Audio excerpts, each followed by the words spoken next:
Hello दोस्तों, जैसा कि माना जाता है कि इस ब्रह्मांड में कहीं जीवन है तो वो हमारी पृथ्वी पर ही है। लेकिन दूसरे जगह पर जीवन जैसे कुछ ऐसे सवाल है जिनको ढूंढने के लिए इंसान काफी समय से अंतरिक्ष की ओर देख रहा है। गैलीलियो के फर्स्ट टेलीस्कोप से लेकर आज तक इंसान ने अंतरिक्ष की गहराइयों में देखने के लिए कई उन्नत खोजें की है। इसी दिशा में नासा ने अब तक का सबसे एडवांस टेलीस्कोप 25 दिसंबर को लॉन्च किया।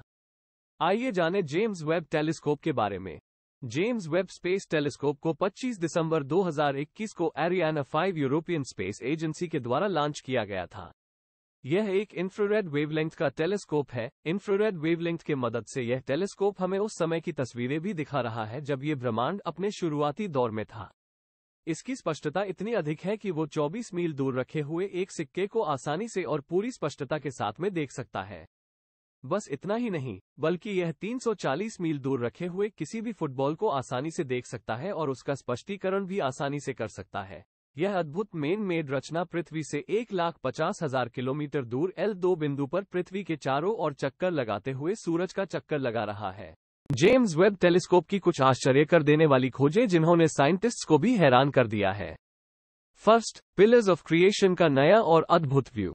नासा के जेम्स वेब स्पेस टेलीस्कोप ने पिलर्स ऑफ क्रिएशन का डिटेल्ड लैंडस्केप को बहुत ही क्लियरली कैप्चर किया है। यह इमेज हमारी अर्थ से 6500 लाइट ईयर्स दूर ईगल नेब्यूला में कैप्चर की गई है। जैसा कि आप देख सकते हैं, इसमें गैस और धूल के घने बादलों के भीतर नए स्टार्स को बनते हुए देखा जा सकता है और जेम्स वेब के इंफ्रारेड टेलीस्कोप की मदद से इन पिलर्स के थ्रू भी देखा जा सकता है। यह इमेज को जूम करने पर स्पाइक्स के अंतिम छोरों पर हर एक डॉट एक स्टार है जो कि अपनी काफी यंग स्टेट में है। सबसे पहले इन स्टार फॉर्मेशन फैक्ट्रीज को नासा के हबल टेलीस्कोप में 1994 में और उसके बाद 2014 में रिविजिट किया। इन पिलर्स के एजेस पर ये लावा जैसी क्रिम्सन कलर की वेवी लाइंस को देखा जा सकता है। ये वेवी लाइंस यंग स्टार्स के फॉर्मेशन के टाइम पर सुपरसोनिक जेट्स छोड़ते हैं तो ये जेट्स धुआं और मैटर के क्लाउड से टकराते हैं। जैसे कि जब नाव पानी में चलती है तो वेव्स फॉर्म्स बनाती है, ठीक उसी तरह ही इन बोट वेव्स को इन एजेस पर देखा जा सकता है और ये क्रिम्सन चमक एनर्जेटिक हाइड्रोजन अणुओं से आती है जो जेट और झटके से उत्पन्न होती है। Second, the Phantom Galaxy. M74, जिसे फैंटम गैलेक्सी के नाम से भी जाना जाता है, को सबसे पहले चार्ल्स मेसियर ने 1780 में खोजा था।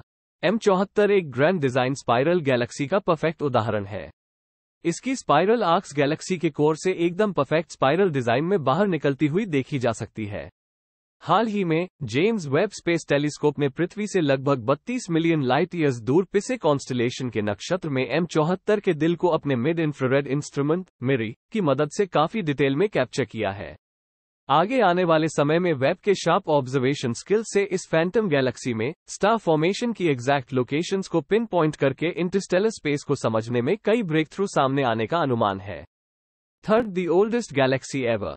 दोस्तों, ये छोटी सी लाइट ब्लॉब ग्लास Z13 नाम की अब तक देखी गई सबसे पुरानी गैलेक्सी है।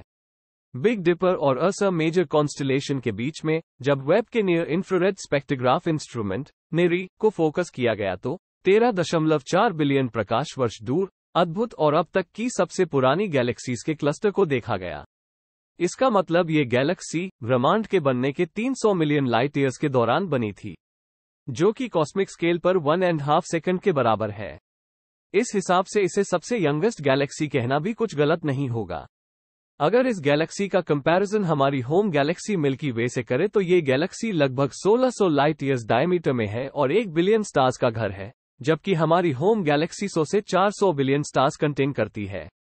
वैसे GLASS Z13 एकमात्र डिस्टेंट गैलेक्सी नहीं है जिसे एस्ट्रोनॉमर्स स्टडी कर रहे हैं। वास्तव में GLASS Z11 नाम की गैलेक्सी भी हमारे द्वारा देखी गई सबसे शुरुआती गैलेक्सीज में से एक के लिए उम्मीदवार है। आगे जेम्स वेब और आश्चर्यजनक खोजें करने वाला है, जिसके लिए आप हमारे साथ बने रहिए और हमारे चैनल साइंस फ्यूशन को सब्सक्राइब करना न भूलें और कमेंट एंड शेयर जरूर करें। मिलते हैं अगले वीडियो में।